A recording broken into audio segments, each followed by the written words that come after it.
সদিচ্ছা। দেখতে গেলে 3 অক্ষরে তৈরি এই শব্দ, কিন্তু সমস্ত ত্রিলোক তার উপরেই আধারিত।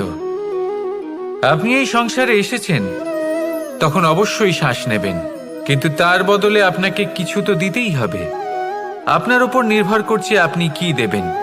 কি দেবেন এই সংসারকে, এই সমাজকে, নিজের পরিবারকে, আর তার বদলে কি নেবেন? যশ নাকি অপযশ? দেখুন, এক ছিল রাবণ, যে কিনা সমুদ্র পার করলো সীতাকে অপহরণ করার জন্য, আর এক ছিলেন রামচন্দ্র, যিনি সমুদ্র পার করেছিলেন, সেতু বানিয়ে গিয়েছিলেন সীতাকে ফিরিয়ে নিয়ে আসার জন্য।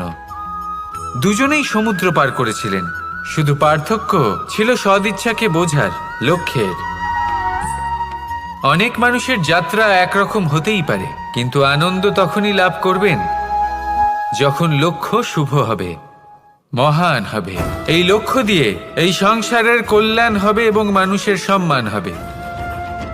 যদি আপনার সংকল্প উচিত হয়, তাহলে আপনার লক্ষ্য উচিতই হবে, নয়তো শুধুমাত্র বিনাশ হবে। আর উচিত এটাই হবে যে বিনাশের হাত থেকে যেন নিজেকে বাঁচানো যায়, কি বলেন? তাই জীবনে যে লক্ষ্য স্থির করছেন